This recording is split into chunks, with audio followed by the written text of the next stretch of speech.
Cross Talk TV podcast. Peace.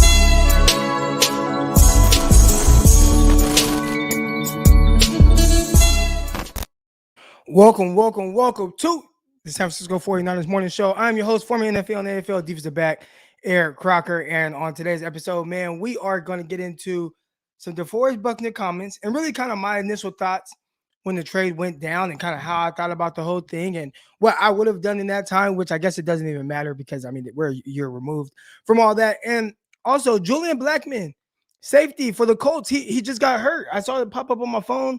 Was it like a ruptured Achilles or so tore his Achilles in practice. So we'll talk about that and really kind of what Julian Blackmon means to the Indianapolis Colts defense. But first, as we get started every time, make sure you guys right now hit that like button, hit the subscribe button. I saw somebody say that we have 11 likes before the show even started. That's amazing. Let's go. The likes for my last video, the one we did yesterday morning, it's like 350 likes or something like that. Man, I appreciate each and every one of y'all. I know y'all really rock with me. I know y'all really salute the show, man. Y'all appreciate it. Got some business over here from my gym. Man, how y'all doing this morning, man? I'm already seeing the flames coming in. 5 flames. Let's go. We got, you know what I'm saying? We got to make sure that everybody's on top of their mental health. You feel me? Now, all right. You know, I like to come in here sometimes to talk about little stories and whatnot. But this is a real story. And I've always been vulnerable. I don't even know if vulnerable is the right word, but I've been very open about kind of my life and certain situations and things like that. And for me, I have, to my knowledge, have never had any mental issues, right? Like, or any mental health issues. I've never felt like, dang, like, something's off with me. I'm not right. I'm, like pretty much what you see with me, like that's what you get. Like, I'm pretty much always like this, pretty much always upbeat. But my wife, it's been, I don't want to say the opposite for her, but she definitely dealt with more of the mental health issues than I have. So, and now again, this is just me being vulnerable right now. It's top of the morning, and we come in here and we check, and I see the 5 flames. And I know everybody's feeling good, everybody's doing well, but sometimes people aren't. And my wife, she went through a really tough time. Matter of fact, it really escalated when 49ers. I was at the 49ers versus Steelers game when Jimmy Garoppolo threw the game-winning touchdown, and in the fourth quarter, I get a phone call. And it kind of messed up, everything for me for the rest of, the game. But I get a phone call from my wife panicking. And I'm like, man, what's she panicking? Like, what are you panicking? And she's like, you got to come home. Like, you got to come home. Like, I'm not doing good. I'm like, babe, like, what's wrong? And like mentally, she was all messed up, man. Like, and I think when someone in your family is going through that, especially if somebody like me who, I don't want to say I don't have those issues, but I'm always good. I'm always good to my knowledge. But I didn't even know how to help her. You know what I'm saying? And I think that was the toughest thing. I didn't know how to help her. And it got bad. Like, it got really bad.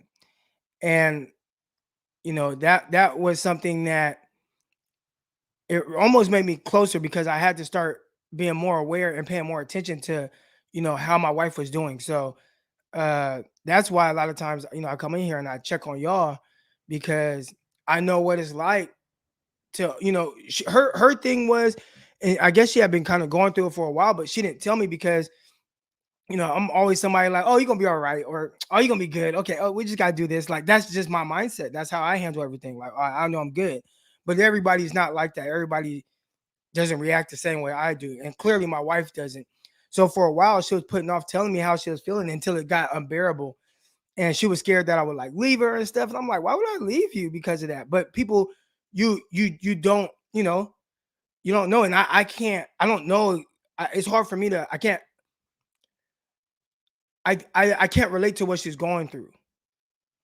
You know what I'm saying? And I think in that time, it brought me closer to my wife. And I think that was, I've always been close to her. She's my best friend, but it was one of those moments where it was like, I need to be more there for her. Like, like the the mental side of things, like the emotional side of things, because I can kind of be a little emotionally closed off because I'm really the type of person where it is what it is, and you just have to figure it out. That's been my mindset with everything. But with that was the first time where it was like it's not about how you would do it, and really there might not be anything that you could do, but you got to be there for her the best way you can. Now, since then, she's definitely fine now, but that's what's behind the checking on y'all, seeing how y'all are doing in the mental health checks and stuff. And again, I always open the floor for y'all if you guys have anything that you guys want to talk about or a story that you guys want to tell or anything like that. Like, I look at y'all, everybody that tunes in Croc Talk TV in the mornings, 6:30 on the West Coast. This is where I look at us like a family. You know what I'm saying? Like, we talk about the 49ers, talk about what's going on. We talk about all these things together, but like there is real life. You know what I'm saying? Like, there's real life, and everybody not doing good. You know what I'm saying? Everybody not 100. I had a former teammate from when I was with the Jets, you know what I'm saying, hit me like, hey, Croc, like, can you shoot me a few $100s? And, I'm going to do whatever I can for my homies. But it's just like, damn, like, everybody ain't good. You know what I'm saying? And, we've all had those moments. I've had those moments. But, yeah, that's what was behind the asking how y'all are doing, the Flames and everything like that. And typically, if you guys don't come in here with, 5 Flames, I typically ask like, man, what's going on? What's wrong? And when I ask that, like, I truly mean that. I truly want to know what's going on. And, if there's any way I could help or whatever, even if it's just a phone call or whatever it is, because, everybody goes through these different things, man. And sometimes people feel like they don't have anybody to talk to. I don't even have my banner up. I'm tripping. Just got to come on, just came on here and just started talking. Boom, there we go. All right. As always, this show is sponsored by, is over here. There we go. Right there. Underdog Fantasy, powered by Underdog Fantasy. Make sure if you haven't already, download the Underdog Fantasy app. Promo code Crocky. I just made a few bucks the other day doing a little parlay. All right. They got parlay on over-unders and things like that. So, heck yeah, man. Make sure you guys download the Underdog Fantasy app. And looking at the numbers, I think y'all have. So, obviously you only get when you sign up right now and use the promo code Crocky, they throw an additional $10 into your account. And I can tell a lot of y'all have done it. So, hey, my back hurts from working out. You know who else's back hurts? D'Amico Ryans from carrying that damn 49ers team. And it still ain't enough. It still ain't enough. Let's go. Let's go. Football talk is small versus life. That's real. And,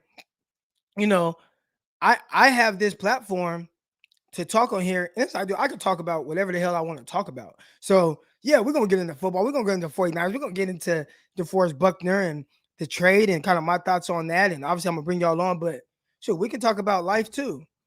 And kind of, different things that we all go through. I think the biggest thing is to know that you're not alone. With whatever it is that you're going through, there are other people that are going through the same things, whatever it is. You know what I'm saying? So, yeah, man. I appreciate everybody that's in here. Again, make sure you guys hit that like button. Make sure you guys hit that subscribe button.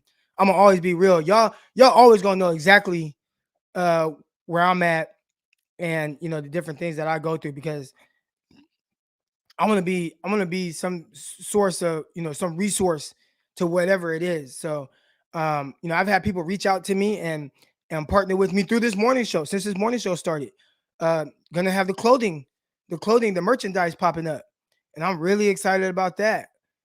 So obviously I've talked about kind of what I'm doing with this channel, and eventually this will be Frontline Sports Media, and I'll have different shows on this with different people, and I hope I can get other people on here that y'all want to listen to as well. But yeah, man, Frontline Sports Media, that's what this channel eventually will turn into, but this will always be the 49ers morning show, Croc Talk TV. All right, y'all. So let's get into it. One, do we want to talk about Buckner first or Julian Blackmon? We'll get into Buckner. So Buckner came out and he has all these different. Hold on. Before I get started, here we go. Got a question. I got to answer the question. When you played for the Jets, who was the hardest person you ever played against? I was a preseason practice squad guy, So I didn't get to really, but in the game, I mean, in practice, I played against, I practiced against guys with names a little bit, I guess. Braylon Edwards, Braylon Edwards was there. But yeah, he ended up getting let go. Let's see who else. Santonio Holmes, but he was hurt the whole time. Really, the receiving group was really decimated with injury. Like it wasn't a great receiver group by any means. Like not at all. Had my guy Joe Collins. I thought he was one of the better guys, and he didn't even make it.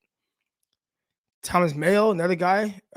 These are guys y'all probably won't know, but yeah, their receiver group, it wasn't anything special. So I didn't really go up against like guys like that.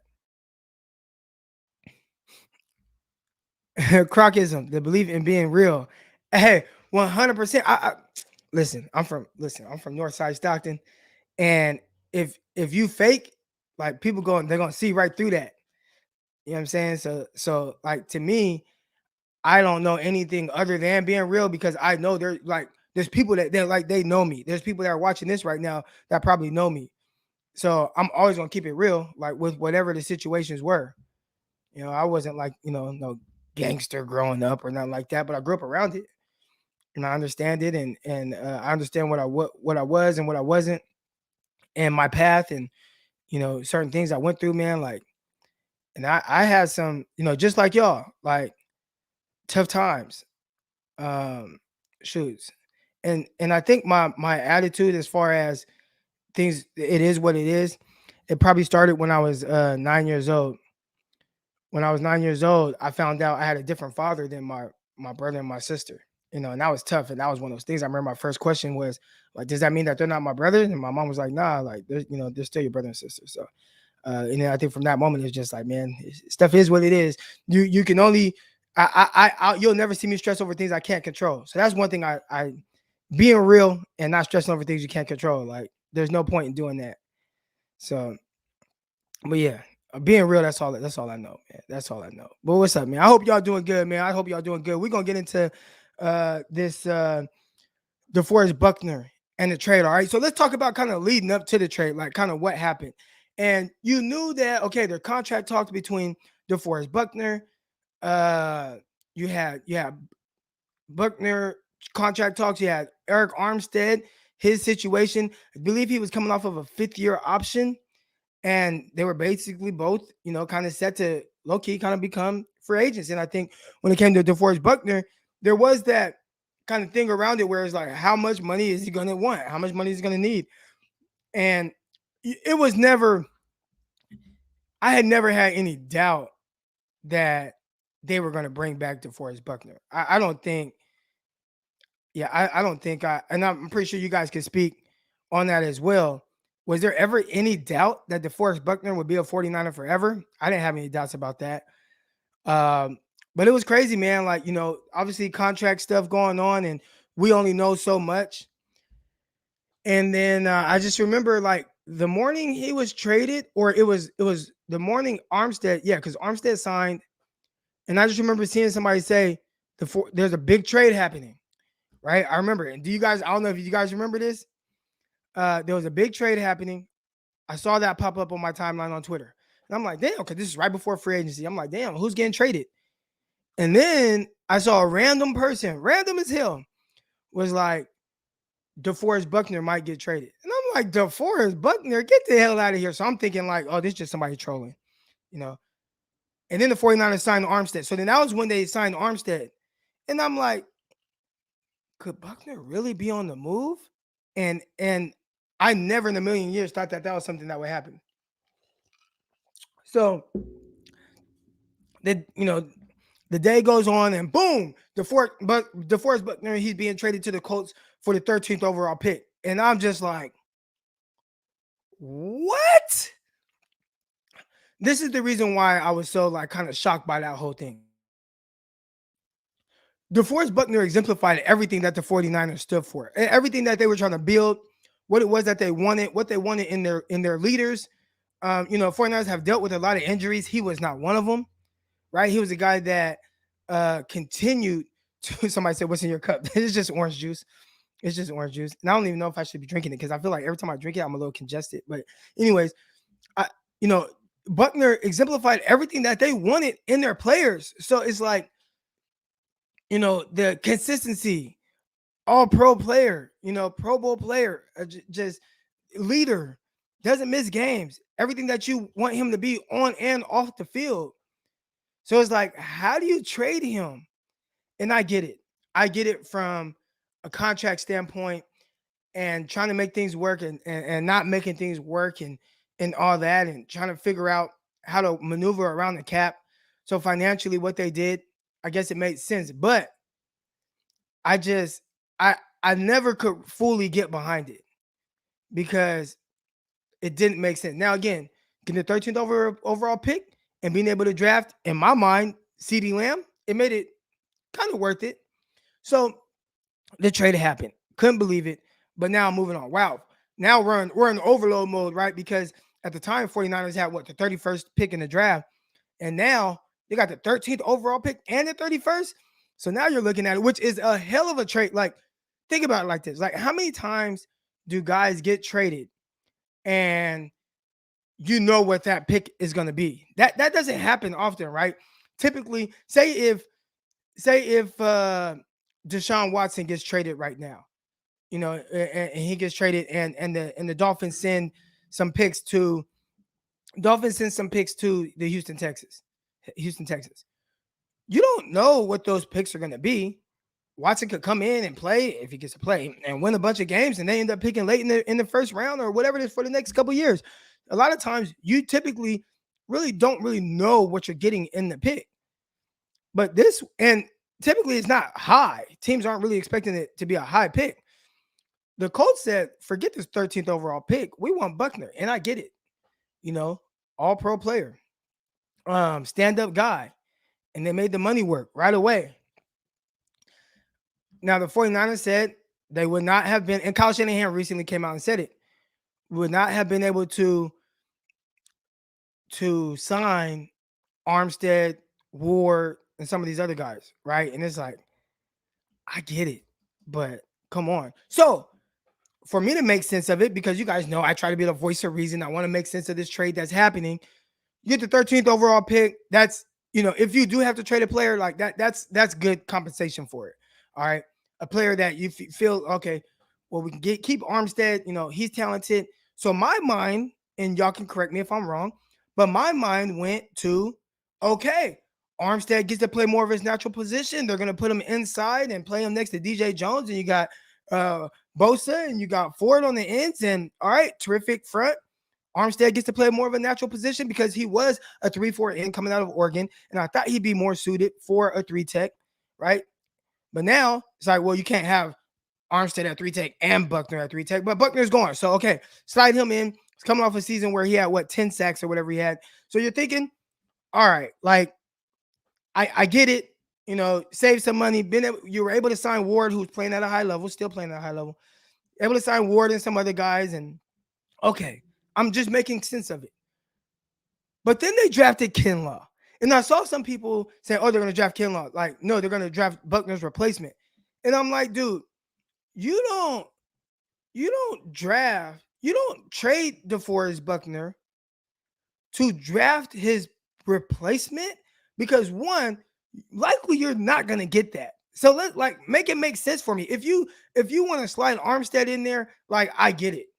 But if you're telling me that they're going to draft this guy, Javon Kinlaw, and people were saying, I saw some people saying that it was going to be Kinlaw or Brown, the kid from Auburn.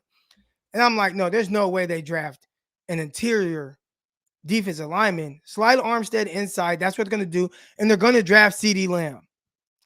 You know what I'm saying? Like, that was what I thought. They're going to draft CeeDee Lamb.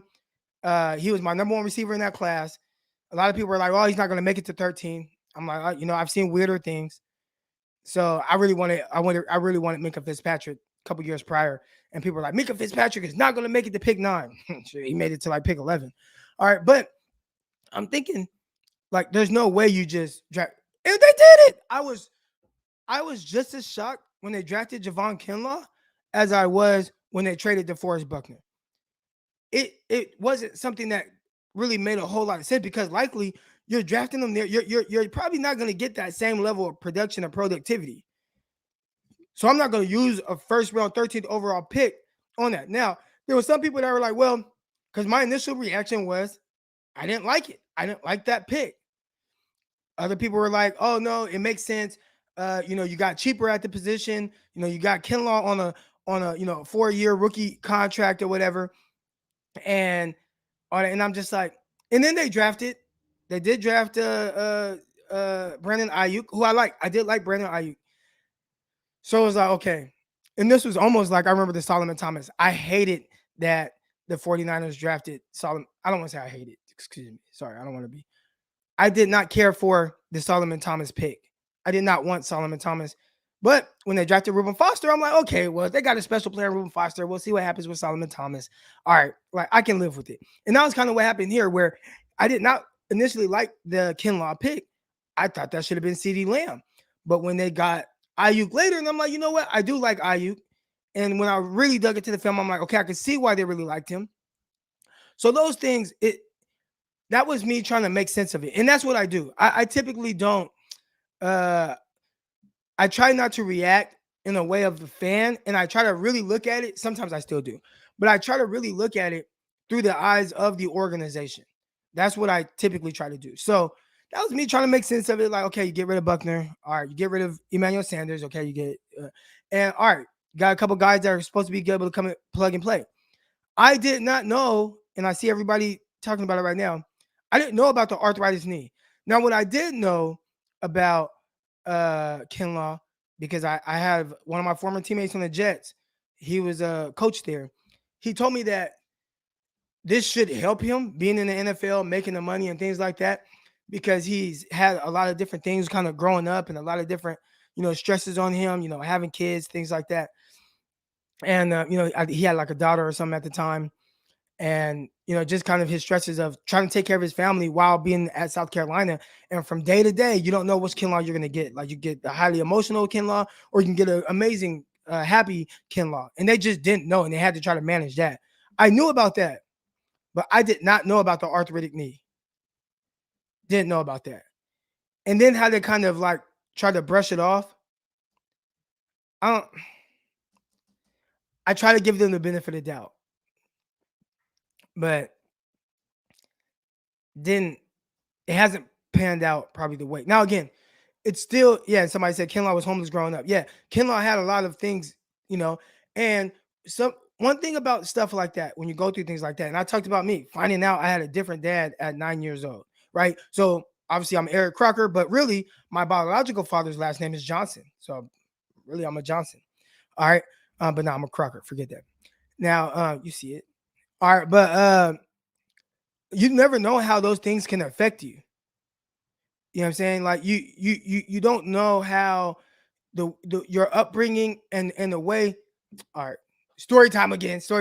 All right, just real quick. So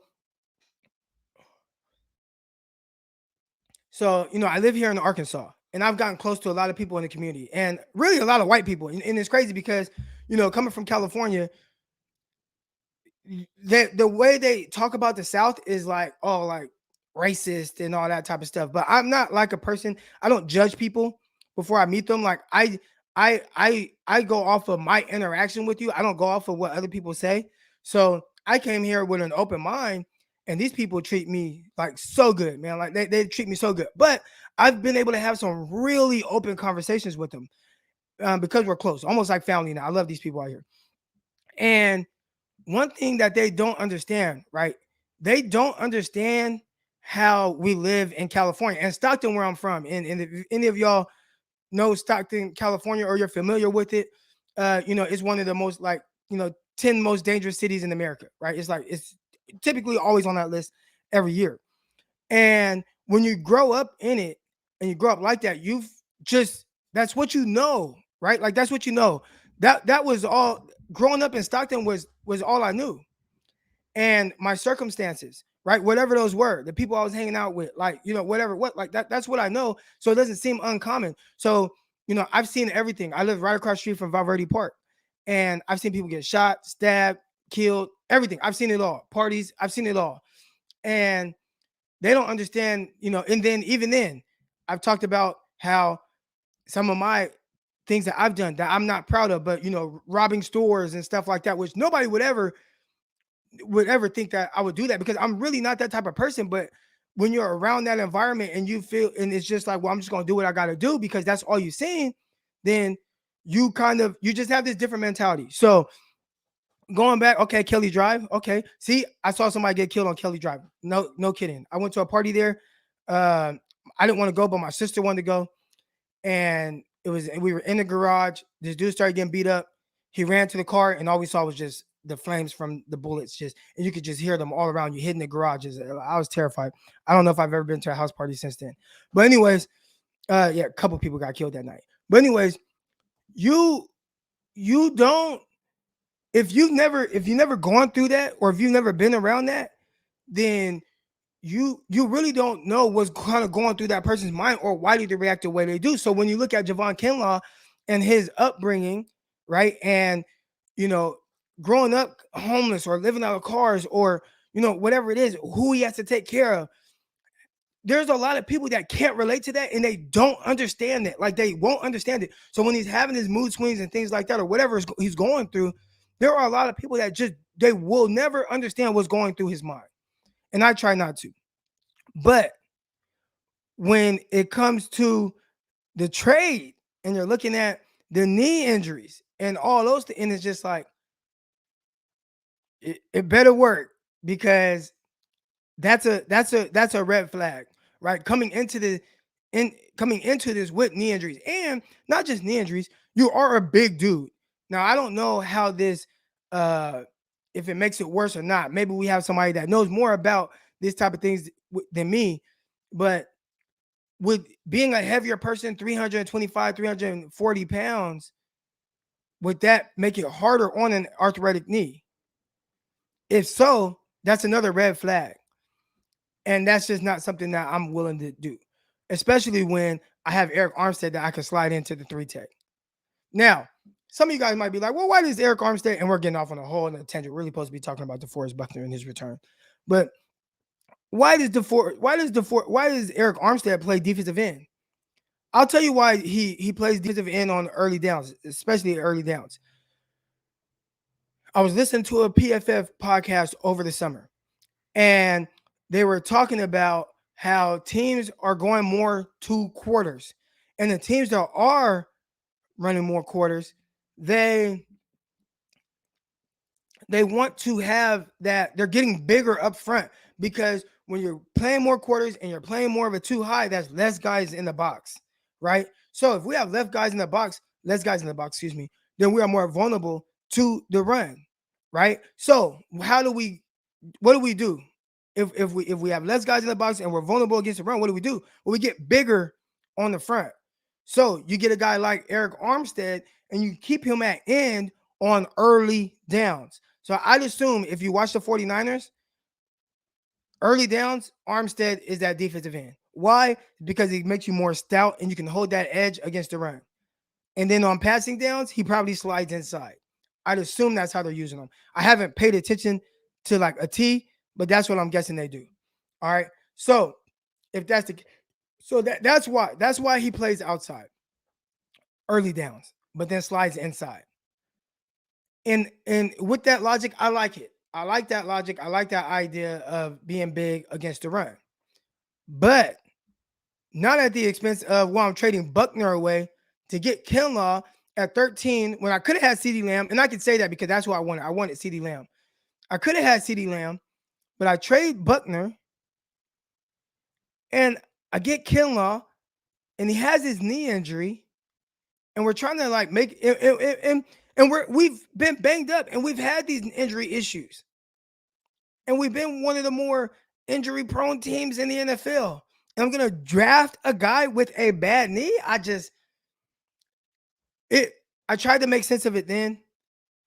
When you see everything that's going through, what Kinlaw is going through right now, and the issues they're dealing with managing his knee, this shit don't make sense to me. It doesn't. Now, there are a lot of things where people are like, oh, that's a fireable offense.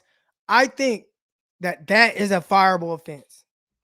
and I don't want to get, and you guys know me, I don't really get like too much one way or the other, right? I don't want to try to get all dramatic here, but I think that's a fireable offense to trade the best player on your defense, the leader of your defense.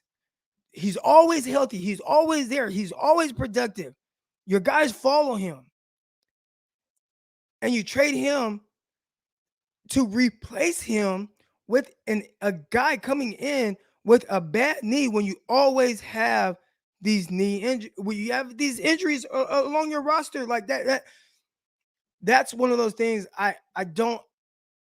I'm trying to grasp it right now, and you guys can see me getting a little worked up, but that one is weird. That one is weird. And again, I can say because I thought CeeDee Lamb was the pick. I thought CeeDee Lamb was the pick. Now, what would Eric Crocker have done in that time? One, if we stay impact at 13 or move back to 14, CeeDee Lamb would have been the pick. And the Cowboys, you see the Cowboys said, Cowboys didn't need a receiver. They had Gallup just coming off 1,000 yards. They had Mark Cooper, 1,000-yard receiver. They said, shoot, we're taking best player available, and he's the best player on the board. We're taking him, and he's killing it right now. All right. Now, if it was Eric Crocker, what I would have done was I would have traded back. I actually did this on a mock draft for Nothing But Niners. My guys, Nothing But Niners. All right. I actually did this on the mock draft, but they brought me on and I'm doing live. I'm doing like a live. It's just like this. It's like a StreamYard thing, and I'm doing a mock draft, right, for them. So they got me on. I'm like a guest and I'm doing it. And it gets to pick 13. And you know what I did? I traded back to pick 18. And the fans were like, why are you trading back? And I drafted Justin Jefferson. I love Justin Jefferson. And a lot of people were like, oh, he's just a slot. Like, oh, he's going to be a bust. He's not going to be good. Like, he's just this. He's just that. And I'm like, I'm trading back to 18. I grabbed some extra picks. I'm drafting Justin Jefferson. I feel good about that right now if I would have did that. If the Niners would have did that, I think they feel good about that too. He's playing in a similar offense. So all the same things he's doing now, I think the only difference is maybe he doesn't have the quarterback that's willing to stretch the field because Kirk Cousins be airing that hole out to him. Appreciate the contribution here. Here we go. Would it be a good idea for Kinlaw to do knee surgery, shut him down, and hope that the surgery will help him come back later? I appreciate the contribution. I think if you're looking at it for in his best interest, yes, that would probably be the best thing to do. If it is something that needs, listen, I don't know anything about arthritis. So is it as simple as getting surgery on an arthritic knee and then improving, or arthritic hand or elbow or whatever it is, shoulder, whatever it is?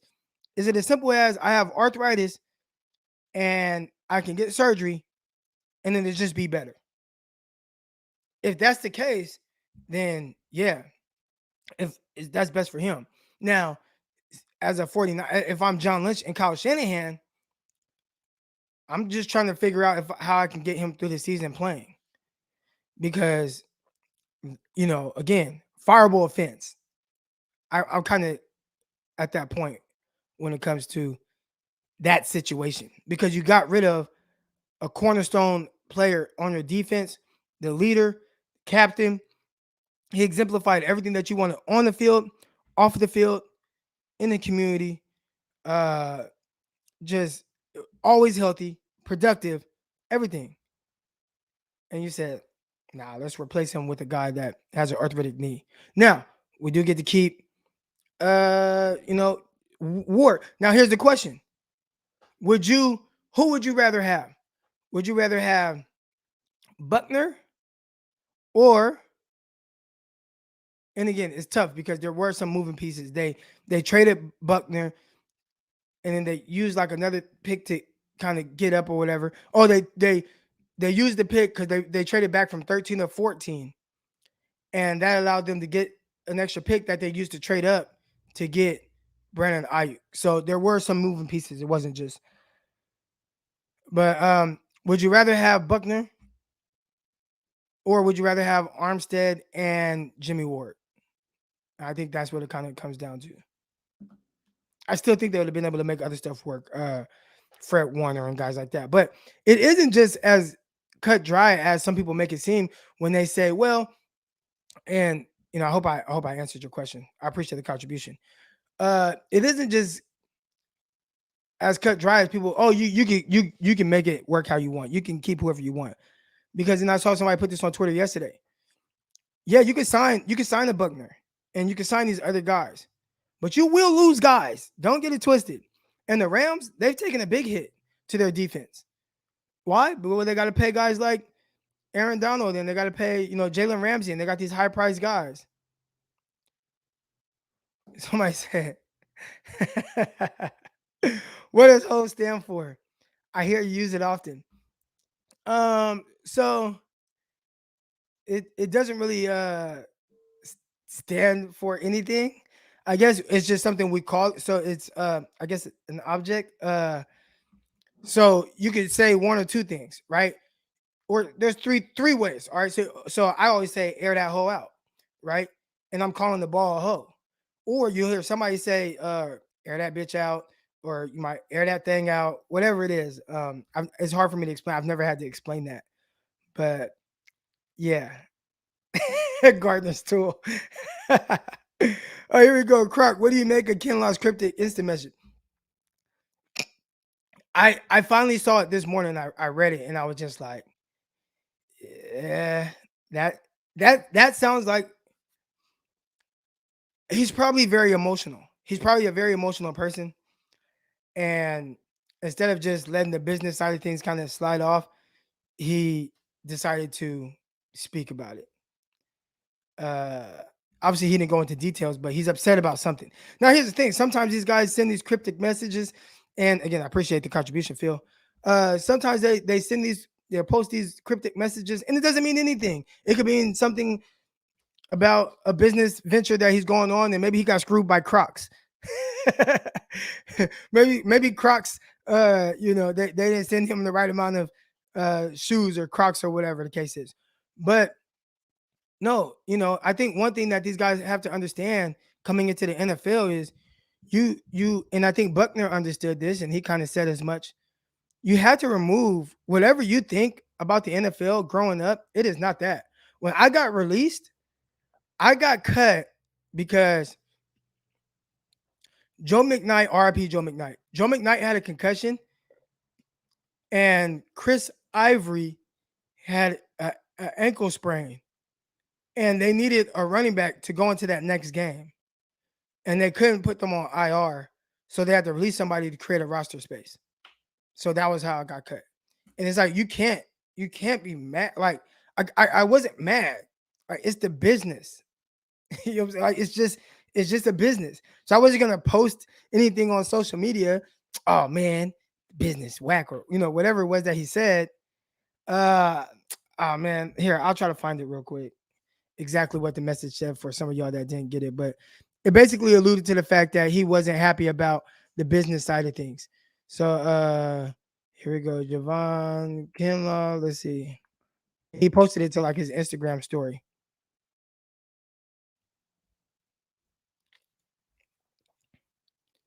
I don't see it yet. Hold on. I'm trying to look for it. Man, it's like everybody got everything else except for I can't find it right now, but it basically alluded to the fact that he was upset about something with the business side of things. Basically, the business side of things is trash or whack, or it was something along like he was upset about like some business side of things. Did Joe McKnight die? I didn't know that. Yes, Joe McKnight, RIP Joe McKnight. And Joe McKnight, I wasn't tight with Joe McKnight by any means. I remember sitting there, I'm eating. I was just eating breakfast or whatever, and I was just chilling by myself. I was just in there eating or whatever, about to go, do whatever, watch some film, whatever it was. And Joe McKnight just comes and he sits down. And again, like, you got the offense and you got defense, and usually guys kind of hang out who they hang out with, right? Like, offense usually hangs out with offense, receivers hang out with receivers, DBs hang out with DBs, stuff like that. So you had Joe McKnight, and he came and sat down, and he was like, "Hey, Croc, hey, don't mess with Cromartie. Don't mess with Cromartie." I'm like, "What?" He's like, "Nah, he be pillow talking." So whole story, they got into it, and that was something that continued throughout training camp and everything. They kind of got into it, Joe McKnight and Cromartie. That was an interesting time during training camp. But Joe McKnight was killed, traffic accident. I don't know, exactly. I mean, obviously we all heard the details. I remember where I was when I heard it and I saw that, and I was just like, wow. Some guy, there was some road rage or something. Maybe he cut a guy off, whatever the case was. They got to the light. The dude was saying something to him. Joe McKnight got out of a car, and the dude just ended up shooting him, stood over him, and shot him again and killed him. So R.I.P. Joe McKnight. That was how he ultimately lost his life. Did you ever get to see Dexter McCluster play? No, not in person. But I remember him, number 22, the return guy, right? I remember him. Appreciate the contribution. Thank you. Oh, here we go. Hold on. A game. Yeah, so this is what he said. A game within the game. And then also added something about the business side of things or something like that, right? If I'm not mistaken. So we've talked about a whole lot of things, and we haven't really fully finished talking about DeForest Buckner. And again, you guys know I'm about to open up the chat for you guys to speak. But Buckner, he's coming back. And I will say one thing. I saw somebody, his comments about kind of being excited to be playing against the 49ers. And a Colts fan said, I saw a Colts fan quote tweet it and say, good, he needs it because he hasn't been playing well. So I don't know if Buckner hasn't been playing well. Locked on 49ers, we have the crossover episode with the Colts. So make sure you guys, if you haven't already, and usually I say this at the beginning of the show, but Locked on 49ers with myself and my co-host Brian Peacock. Make sure you guys listen to that. We did a crossover episode with some guys from the Colts, and he said basically it's Buckner's just getting all the attention, so his numbers aren't as great. So that's what it sounded like. So I don't know if he's not playing well or he's not being productive, but he's taking on a lot of double teams, things like that. Obviously, he's in the interiors, so that makes it tough. K. Dot, remind me at the end. Remind me when I close this out with Buckner real quick, and then I'll speak on this. All right, or actually, I'll keep it up. But Buckner's coming back, and it's tough, man, to see a guy like Buckner because you don't have any ill will towards him, right? Like he's not somebody where I'm like, man, I hope they just pancake his ass and drive him in the dirt. Like, nah, man, like he wanted to be a 49er. They didn't make it happen. And for the reasons they didn't make it happen, I think right now in hindsight, you could say wasn't a great deal. I think at the time, most people said wasn't a great deal. But I do think whenever you can get a 13th overall pick for a guy and his contract things and stuff like that, it's tough. It's tough. But yeah, sounds like RPO Stockton plus Giants. It sounds like my guy Buckner, he misses California. All right, so real quick, let's get into it. If you haven't already, hit that like button, hit that subscribe button. I appreciate everybody that's in here. Everybody's been tuning in. Hit the like button. It helps with the algorithm, helps everybody else see this show and tune in. I have some things going on right now. Lines. All right, lines. On Twitter, they are at lines. It's just at lines. On Instagram, they are at lines_sports. And just a little sports site, betting site. And now they partnered up with me. And I'm doing these weekly shows. So not even a show. It's like segments, I guess. 5 to 10 minutes each one. And yeah, make sure you guys tune into that. So I'll put links into that once the first one is up. I actually just sent the first one in. So we'll see when they post it. It's about Jamar Chase and kind of how it's wrong in the matchup between Jamar Chase and Marlon Humphrey this weekend. Excited to watch that. But yeah, I'm excited to kind of announce that partnership. Obviously, Underdog Fantasy or download the Underdog Fantasy app, promo code Crocky. That's capital CROCKY. I appreciate that. And then the merch. So, I've talked about a little bit. But yeah, Kinlaw was the pick 14. Yeah, my bad. Did I say 13? Yeah, but 14. He was traded originally, was the 13th pick, and then obviously they traded back one spot. So here's the 14th overall pick. But I talked about a little bit to start the show. This channel will be changing over to Frontline Sports Media. Excuse me. I also have my training facility that's getting built right now, and I've been kind of updating people on that. And I also posted a video of all the dirt work that's finally finished. I'm excited about that. 12,000 square foot sports performance facility that we have going up is right here on the other side of my property. And I'm really excited about that. But I've named the gym Frontline Sports Performance. I'm changing my media stuff to Frontline Sports Media, and I am overall it's called Frontline Enterprises. So it's Frontline Enterprises, and then those things are the umbrella. Again, I talk about this stuff like, I'm not like a business guy. I'm turning into, I have to be that because of the different things I have going on and trying to separate things for tax purposes and things like that, trying to figure all that out. But the merchandise is coming. So eventually you guys will start seeing me wear some sweaters, hats, hoodies, t-shirts, all that stuff with the logo on it. I have a guy right now, we're working on it, and I will be launching a store for it. So, and I think they're going to be handling a lot of it. We'll see exactly what that entails. I have to sign my contract soon, but I'm excited about that. And there will be merchandise for you guys, and there will be sayings on some of the stuff. Air that hoe out definitely will be on a t-shirt. And just other sayings, especially during draft time, mock it into existence. That was something I said last time. Somebody was like, man, you need to put that on the shirt. So I'm excited about kind of venturing into that, the merchandise aspect of things. And there will be that for you guys, especially you guys that tune into the show. We'll do some giveaways and things like that. Get y'all some sweaters, some hoodies, some gear, some sweatsuits, whatever it is, jackets, all that stuff we'll be coming out with. All right. Need a hoodie that says pause on it. Yeah, I get that. All right, here we go. So y'all know what time it is, man. We're gonna open up the floor for y'all to speak on whatever it is that y'all want to talk about. I appreciate everybody that has tuned in. I appreciate all the contributions that have rolled in, and there is the link, and the floor is yours. Now, if I start getting kind of log jam like I did yesterday, where I had 7 people waiting at one time, I'll start to just I don't want to put a timer on people, but you kind of just have to say your piece and then kind of get off. But right now, obviously, the floor is open for anybody. Just make sure you make size 4XL. I'll do my best. All right, here we go. We got 2 people in here already. Let's go. We got that up first, man. What's good, man? I know you didn't get on yesterday, but you're on now. Let's go. Oh yeah, man. What's going on, Croc? Man, I was at work and shit. It was a long line, so I just had to kind of like come back later. And I want to speak on this thing with the draft. Everybody thought that we was getting either Henry Ruggs or CeeDee Lamb, and you see how both of them are turning out to be right now. Because you see Ruggs, he's starting to come into his own. We've been saying that we need that deep threat to take the top off the defense. And I feel like Ruggs would have been a perfect fit for us, even though Garoppolo can't, get the ball deep. I feel like we could have used him a lot in the jet sweep. Ruggs with Debo, it would have been unstoppable. Or with, what's his name, with CeeDee Lamb. And I also want to see what you thought about the upcoming, prospects at wide receiver coming to draft. It's a guy, Ty Freifogel from Indiana. I really like him. And another guy, Romeo Dubs or Dubes, Romeo Dubs or Dubes or something like that.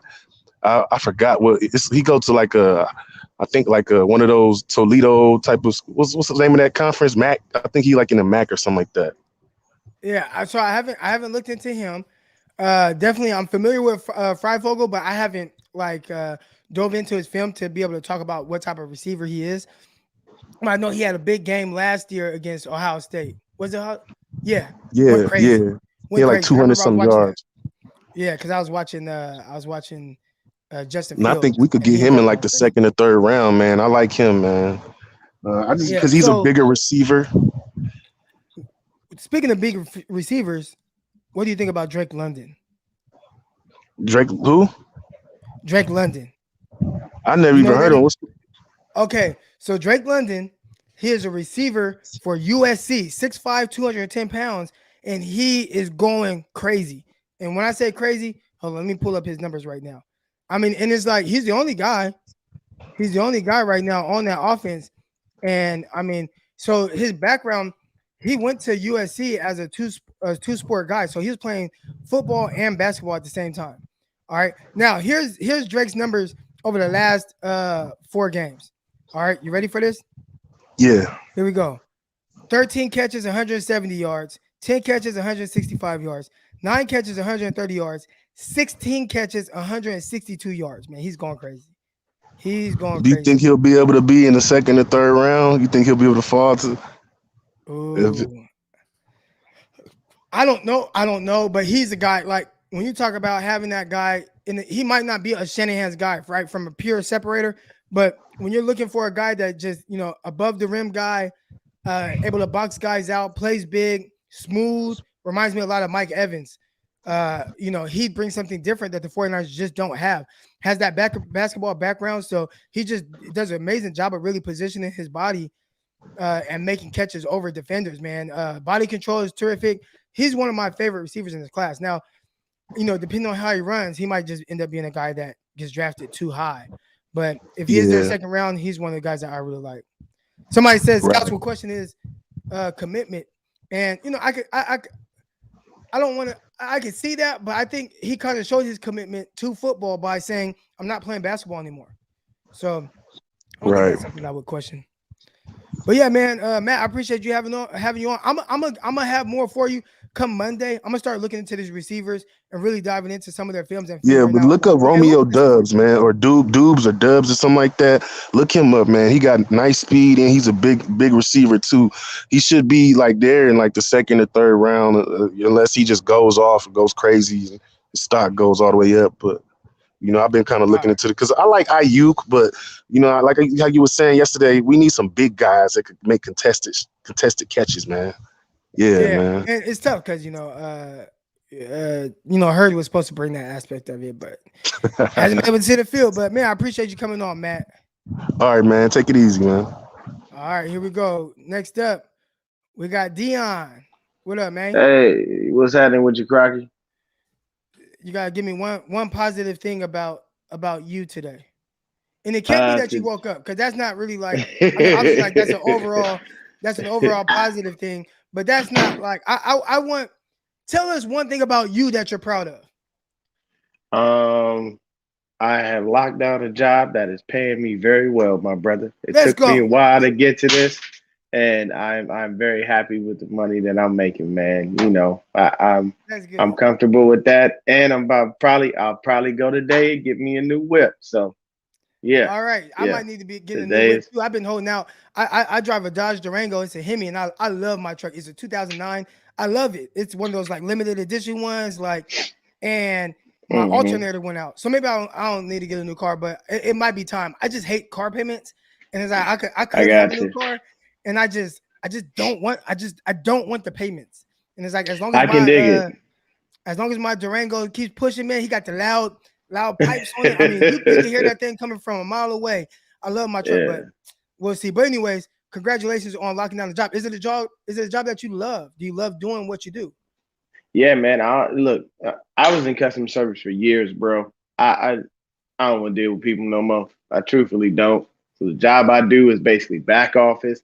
I don't have to worry about nothing. I ain't got to talk to nobody. The only people I got to talk to is my manager and my quality people once in a blue moon. But other than that, I'm solid, bro. And I do my job, so my quality people don't even bother me. And when I talk to my manager, it's like a 10-minute conversation. Hey, you're doing great. Bye. All right, cool. So it works for me, brother. We got Trice in here, and it says it's a bad time to buy a car right now. And I will say, it's really a bad time to buy anything right now. Like, it's a bad time. Everything. I had to get a new tire, and everything is like super inflated. For the same tire I paid $150 for last year, and I bought two at one time. Right now it's like $250 for just one. So I mean, everything is like super inflated. It's super inflated. But so the only reason I'm doing this right now, Trice, is strictly based off the fact that I got something in the mail that said they can help me lower my payments on my car note, because my car note's a little high.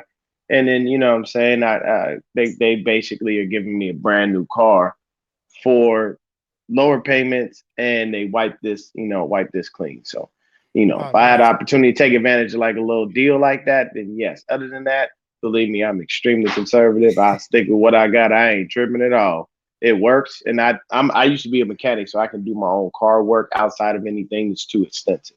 So if I got to change my oil, I change my oil, stuff like that. But as far as on the football take, man, I just keep it a buck, bro. I didn't like the Buckner trade. I understand it from a business standpoint, but I would have rather kept DeForest because of his production. You know what I'm saying? Like, we're not getting much out of Eric Armstead. And look at Javon Kinlaw. Hold on. I Well, got we it. get hold Armstead has on. been really good this year. Armstead has been really Armstead. good. Hey, I mean, it's pressure. And the only reason he had the sacks he had last year was because the whole line was there. If other people aren't around Eric Armstead, he can't do it by himself. In a year where DeForest Buckner barely had any help on that D line, the man had 12 sacks. Right. So That's true. But Armstead's been good. you can't discount that. Armstead's been good, but he ain't DeForest Buckner good. And I get it. A lot of people were like, well, Buckner was strictly a 3 technique. I understand that, but it worked. And I think one Buckner thing could have played wherever they wanted him to play. He's just a really good football player. The number one thing for me is the best ability is what, Crocky? Availability. If you on the field, that I like you. You know why? Because you can produce. You're not on the field, you can't produce. This is the issue that we have with our current quarterback, who's probably going to play on Sunday because we have a phantom injury to Trey Lance. So I didn't care for the deal. I understand we brought in a bunch of other people. We were able to get other pieces. But at the end of the day, that didn't bring us back to the playoffs, to the Super Bowl. We wound up with an injury-riddled season. We had the most money on IR, for 2020. So all these things happen, you know what I'm saying? And I would have loved to have met DeForest in the middle, and unfortunately we got a couple of questionable decisions with our GM. There's been a couple of players taken with injuries pre-existing that we already knew. We knew Debo was a little, slightly injury prone coming out of South Carolina, you know what I'm saying? And right now it's hard, but I'm banking on us to go in. I'm gonna be positive this weekend. I just did a show with a Colts fan, and you know what I'm saying. I'm banking on us getting back on track.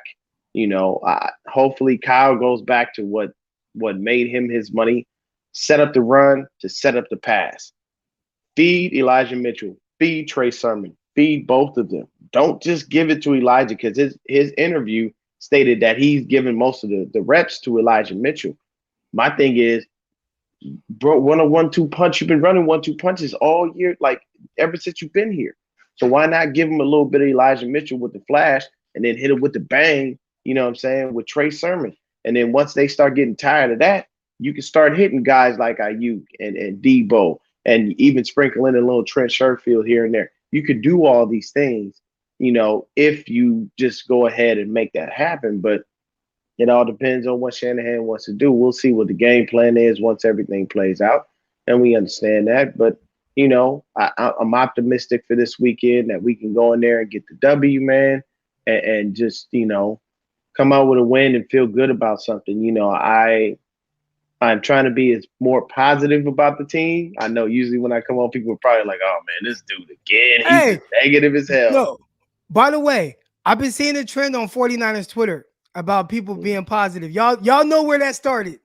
All right. Y'all been here. Y'all know where that started. I've been seeing it. I've been seeing it out there. People like, hey, say something positive. Like, come on, man. Y'all know. Nah, that's okay. yeah. Look, I'm gonna tell people on Twitter, man, when y'all say something positive, you better put hashtag Crocky. You know what I'm saying? Yeah, you know what I'm saying? Get a man his credit. He was the one who did that. And I appreciate you doing that, man, because it's a good way to start the morning off with good vibes and everything, man. My wife just came home from a trip to LA, and I couldn't sleep, man, and shit, so I'm glad she home. So, I slept good last night, damn it. I was like, all right, cool, because it gets just after a while, man, you know what I'm saying? You sleep next to your woman, shit get weird. You gotta sleep by yourself. You're like, what the fuck is this? So I know my wife just left to my wife and my mother-in-law, they just left to the Dominican Republic. They're going on a little vacation. So I'm here with the kids, man. But Dion, I appreciate you coming on. You got the kids, but yes, sir. Hey, appreciate you, Crocky. Much,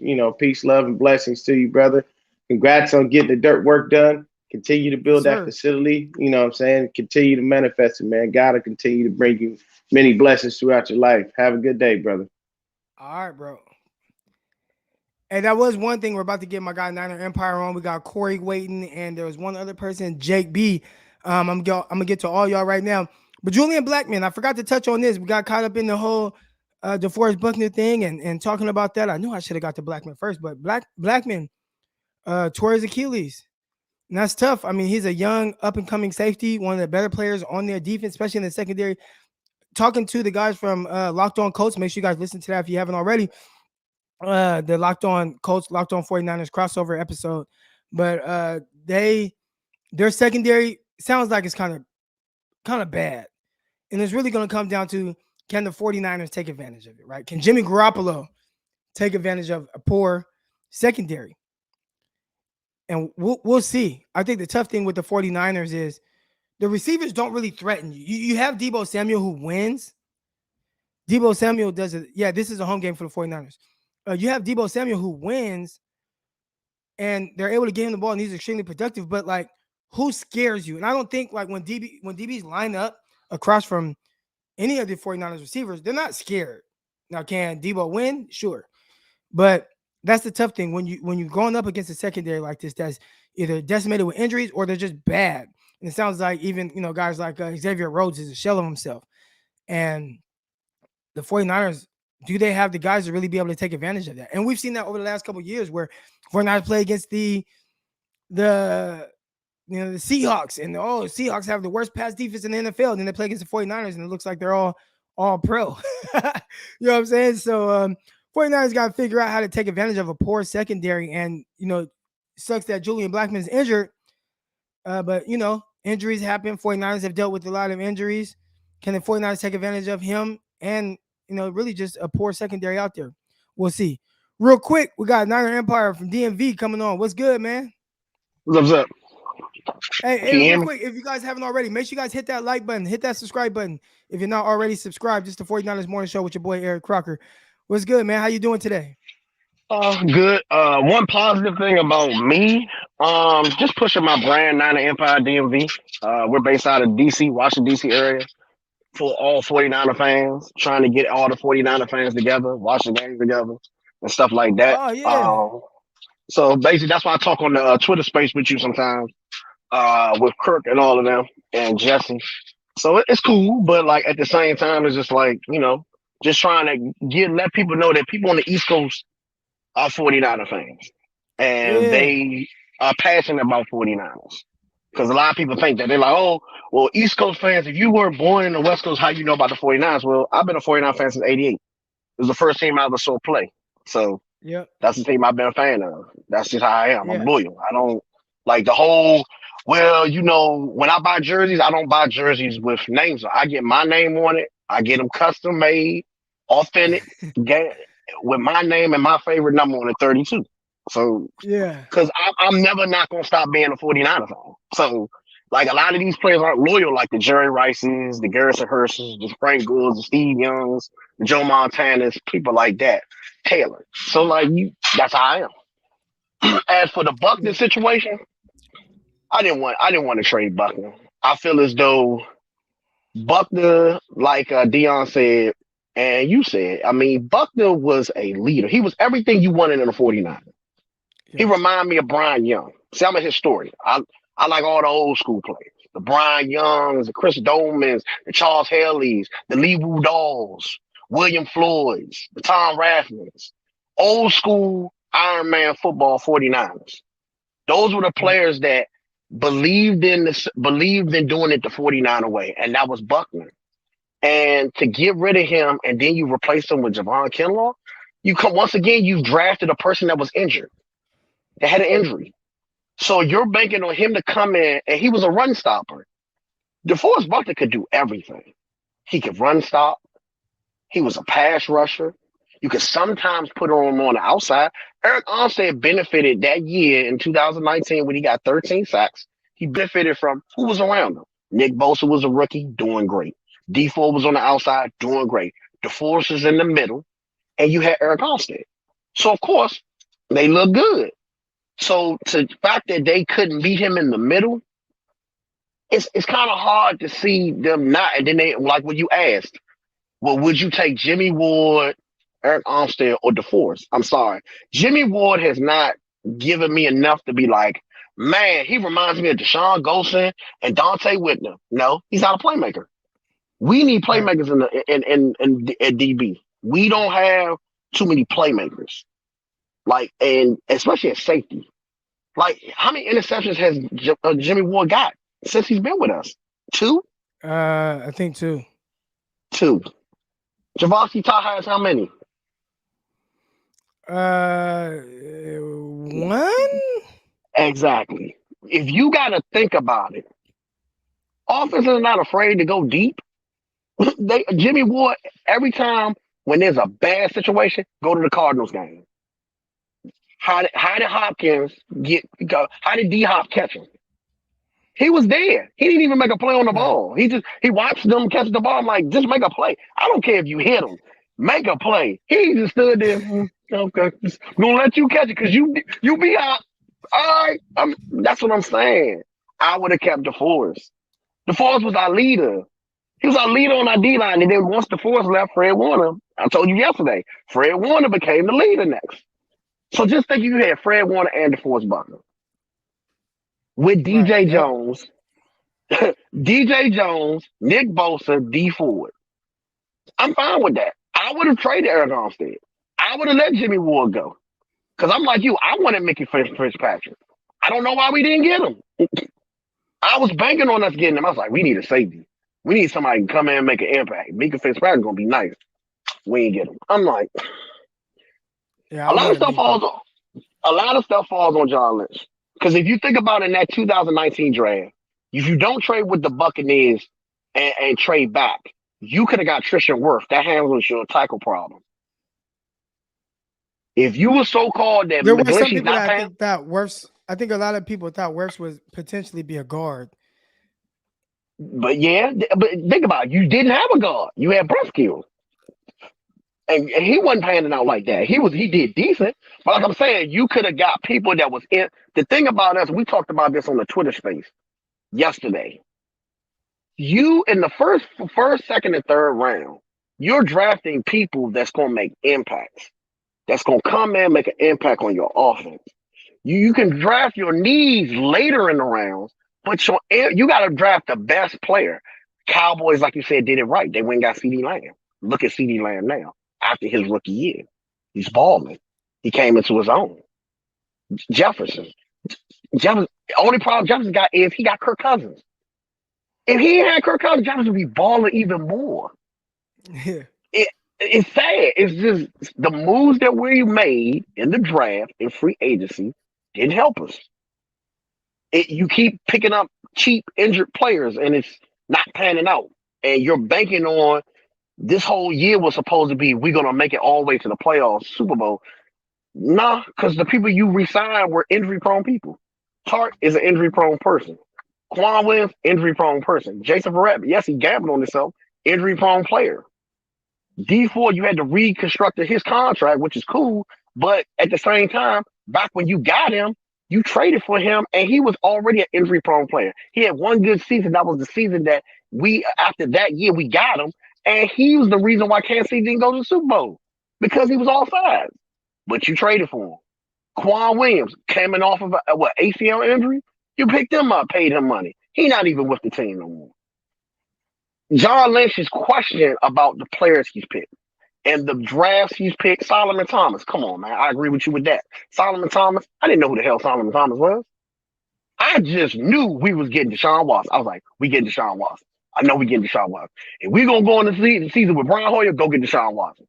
They go get Solomon Thomas. Reuben Foster, I read about his off the field issues and I read about the combine situation. That's why I was worried about it because you just got rid of Alden Smith and all them for people that had off field issues. So if that was your stance, why would you draft a person that's already having issues at a combine and has off the field issues? But you banking on what Nick Saban said. Well, he's a high energy linebacker. I don't want to hear that. You could have drafted needs. We've had cornerback needs for 10 years and we still ain't got it. Sherman was the best pickup we got for a cornerback. DJ Reed, we never let him develop. You let him go. So with Buckner coming back home, you can, even in that report that they did, and I watched on Grant Cohen, it sounded like he's still kind of bitter about it. Like he really wanted to be with the San Francisco 49ers. And Buckner was like my Brian Young, man. Like I was like, we got another Brian Young bet. Like Frank Gore was my Garrison Hurst. None the girls hurt. I'm like, bet. You take care of people like that. That was Eddie DeBarlo's preaching when he was owner. You do it the 49er way. Take care of the people that you grow, that you build. You don't let them go because you can't make it work on the salary. Look at us now. Jimmy Ward, what has he done for us now? He talk a lot of shit, which is cool. But like I need Real performance. quick. Like real quick, and then I'm gonna get Corey on.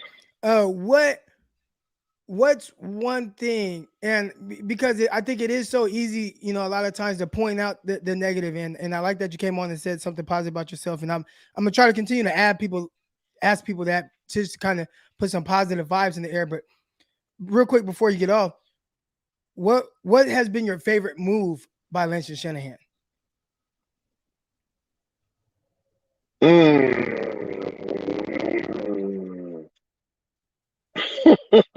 Drafting Trey Lance. That's your favorite one. Because sometimes they don't make sense. And the fact that Kyle made a comment that, I do like I do in Madden, I draft D linemen and stuff like that. I'm like, bruh, this ain't Madden. like Nick Bosa. I didn't like Nick Bosa. And people wondered why. I was like, because I know Nick Bosa's history, health history. I know about his father. I told you I'm a historian. I watched old films of players. When I found out Nick Bosa and Joey Bosa, I was like, that's that old Bosa. He didn't have a father that played. And I looked him up. I said, oh, he had two blown knees. That might be a family history because Joey Bosa got groin injuries. Nick Bosa in high school had torn ACL. Then in college, he had a bad groin. And now he got a bad knee. So both his knees are rebuilt. I'm praying that we don't get in that situation with DeForest Buckner. What are we going to do? Are we keeping him? Because he's performing. He's giving us the sacks and everything. It's just, to me, when you a DN like Nick Bosa, I need you to stay in your lane sometimes. If you go back and watch that Cardinals game, the play that I was talking about with Jimmy Ward, when he was covering Hop, Nick Bosa came out of his lane. So Kyler Murray rolls to the left. He had a free lane, throws the ball across his face, across his body to Jimmy Ward. If you'd have stayed in his lane, because that's Nick Bosa. Nick Bosa's a great DN, but he cheats a lot. He freelanced a little bit, lost containment there. But exactly. I'm going to get Corey on, man. I appreciate you coming on. We're going to be right back tomorrow. Okay. All right. I'll be on. All right. Here we go. We got Corey coming on. Make sure, real quick, if you guys haven't, make sure you guys hit that like button. All right, hit that like button, hit the subscribe button if you're not already subscribed. We got a few people who are waiting, so I'm going to have to put the timer on because it's easy to start kind of going long. So we'll give everybody, just kind of 2 minutes to kind of get your thoughts and, just what's on your mind. I appreciate everybody sitting here. Again, hit the like button, hit the subscribe button. Underdog Fantasy, download the – I'm trying to – you see it. Underdog Fantasy, download the app, promo code Crocky. When you deposit $10, they'll put another $10 into your account. Corey, you're on. You got 2 minutes. I don't want to cut the time too short, but what's kind of one of your initial thoughts, man? Oh, real quick, Corey. One thing about yourself that you're really proud of right now. Like dude said before, I got a new job. That's good. That's good. I'm gonna say I love what I'm. It's cool. I like what I'm doing, but you feel me? It's a transitional job, but I'm gonna get to this though. But we'll start with Javon Kinlaw and DeForest Buckner. Like we've been talking about that. Was that a good trade? This is Kinlaw's health right now. Like, man, like, have we seen him 100% yet? Like, I don't know. Like, it's just like I don't know if he'll ever be 100%. I feel like he's on the potential to be a better run stuffer, but if we get him 100%, I could, But Buckner, man, he was great. And Jimmy Ward, Armstead, Tart. It seemed like the 49ers we draft players who out there are afraid to get beat. Like we don't have enough playmakers out there. You see our turnovers the last couple of years. We haven't been up. I mean, only time we had good turnovers was the Super Bowl. But the year before that and this year, we can't turn over the ball. We have a lot of players who's out there just afraid not to get beat. Not enough playmakers, And then I feel sorry for black men on the Colts. Man, that was tough for him. So, but that being said, their secondary is not nice. Ayuk, man, What happened to the Ayuk sweeps and the Ayuk jet sweeps and the Ayuk reverses, or even the Debo jet sweeps? We only seen that a couple times. We need to find ways to get them the ball and so they could be on a run, like we did last year, And with McGlinchey, too many people covering for McGlinchey. Too many people. Like you seen him enough. When it's real hyenas on the other side on the defensive line, he folds up. When it comes to pass blocking. When it's real gorillas over there like Chandler Jones or JJ Watt, we've seen enough. You might want to invest in an offensive right tackle next year in the draft. And I love Mitchell. I think that's gonna be our cowbell. That's our next Frank or our Garrison Hurst or Kevin Barlow. You like him, huh? You like him? Yeah. He was unhealthy the last couple of weeks. Now after this bye, that's why Shanahan sees what I see. That's what I like about Shanahan. He knows what a good running back is. He sees. I know what he sees in Mitchell. Mitchell he gets better by the fourth quarter, third quarter. He the best running back on the field. So I think Mitchell and Hasty will go back and forth. Number one, people wanted to see that with Sermon, but I think Hasty and Mitchell will go back and forth. That's gonna be a good duo. Yeah. I agree. Hey man, I'm gonna get you off. I appreciate you coming on with some positivity, man. Yeah, that's good. All right, Corey. Yeah. Here we go. Got Ryan coming on. Ryan, what's good, Ryan? What's up? How you doing, man? Oh man, I'm chilling. What's good with you? How you doing today? Another day in the neighborhood, man. I can't complain about nothing. You want to do no good anyway. I like it. Yeah, right. You gotta figure it out. I try to tell my wife, you know what I'm saying? She'll be like, oh, I'm worried about this, worried about that. Like, man, like all you can do is, fix it or, whatever it is. You can't worry about it. You just got to do something about it. That's it, man. Yeah. But yeah. So a couple things. You know how everybody's saying the reason why we have Jimmy Garoppolo right now is for the Super Bowl run this year, right? But our last two drafts, all of our first, second, third rounders are being redshirted. All of them. They're on the red shirt. So how is it you can say the Jimmy Garoppolo fandom be like, hey, we in for this year. We're trying to win the Super Bowl. But the number one position that you pick in the first, second round will be impact players for present day. All of them being redshirted. Ayuk is really not playing no more. As far as getting touched, being used. Kinlaw is hurt. He's sporadically being used. You got Lance on the bench. You have Trey Sermon not really been playing, and then you have Aaron Brooks not even dressed up. So it's very contradictory when you hear people always talking about, well, forget about developing Trey Lance. It's all about what we're going to do right now. But all of your impact players that you're supposed to put in and play right now are all redshirt. So that's one thing I just don't understand. And that leads to what happened to Buckner, is direction. We have no direction where we're really going. We're like a two-headed snake. We don't know if we want to go left or right. You know what I mean? And I think that's our biggest issue where we have to we don't have a plan. We need a plan. And we need somebody to be really gung-ho about the direction where we're going. I think we need to start developing, our team for the future right now. And that's just a couple of things that I was thinking about lately. Okay, yeah, I agree, and I think the biggest thing, and I'm gonna get you off, and I'm gonna get the next caller on. I'll touch on that, but I agree. I agree with Ryan, man. Like that's the biggest thing, and really when you're listening to John Lynch and him talk to Mayoko, the thing that stood out to me the most about his comments was they don't have the identity. They don't have an identity, and they got to try to figure that out. And not just the identity, direction. And it almost seems like they're trying to figure it out as they go.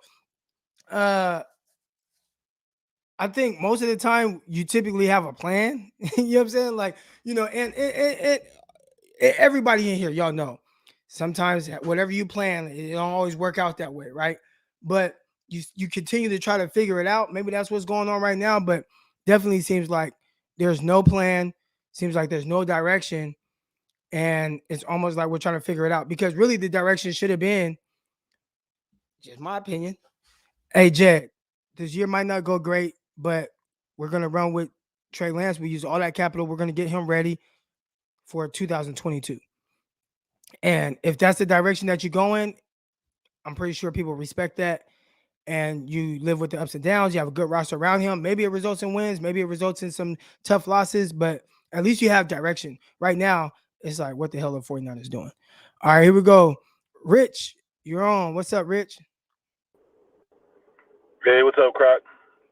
Oh, man, I'm chilling. How you doing? Good, good. So, just a couple of things. I won't be too long, but going back to the, I hate revisionist history. It's no good to live in the past. Otherwise, you can't move on to the future. But Correct. I think with the DeForest Buckner thing, at the time I understood, and most of the fans knew that it was going to come down to either Armstead or Buckner. They couldn't keep both. Not on their salaries. But I was under the belief, I was hoping they would keep Buckner. That was me personally. I'm on record with that. But I wasn't.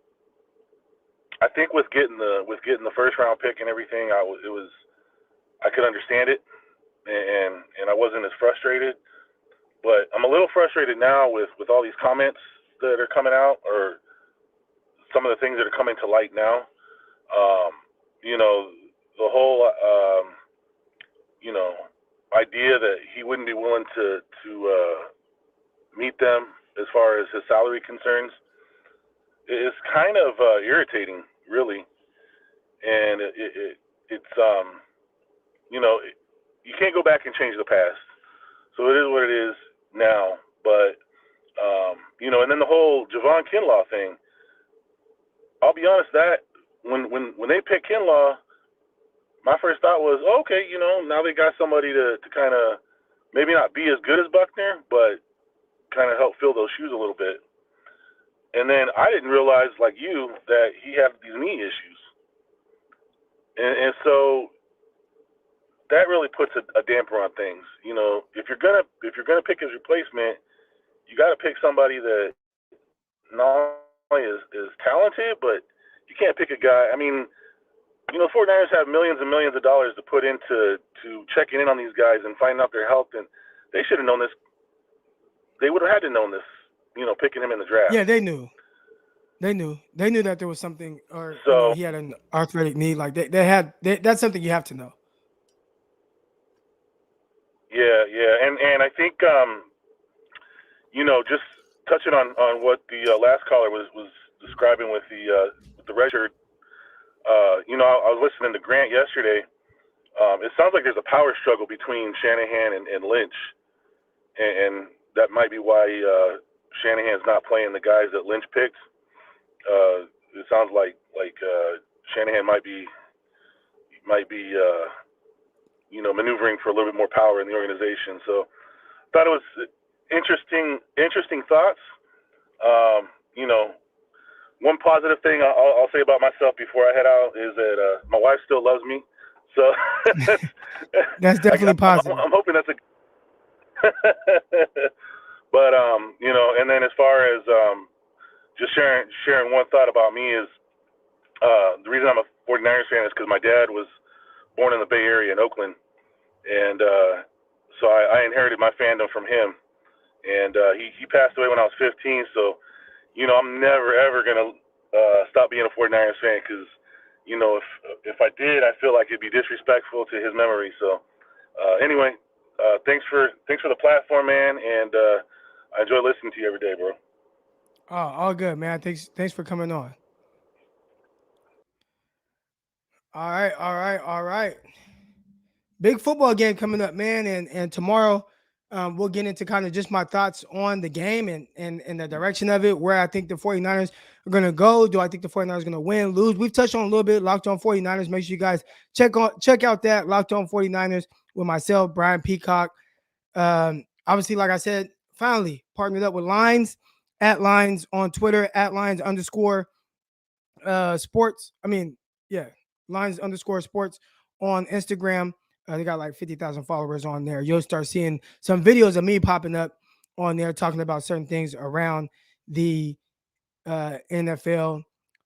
Braves County. Hey, listen, we are all Braves fans right now. You know what I'm saying? We are all Braves fans right now. Let's go. Rooting for y'all. One more game. Close this out. After that, I don't care what happens to y'all, but beat the Dodgers, man. That's all I care about right now.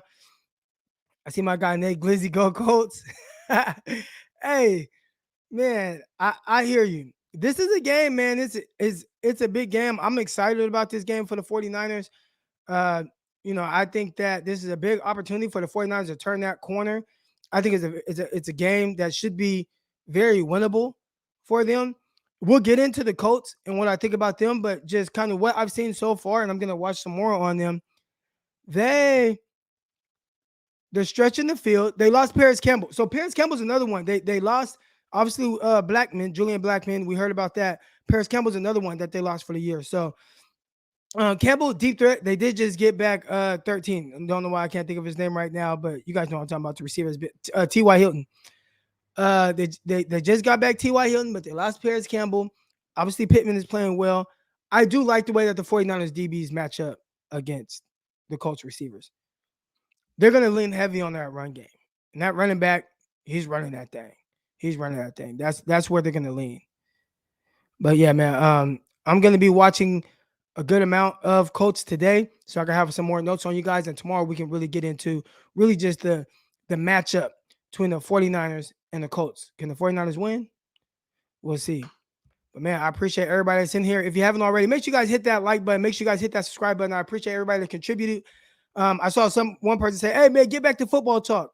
I appreciate that, and we want to get to that as well. But they're good little storylines, and I don't look at it as like drama, just things that let's talk about. Let's talk through it.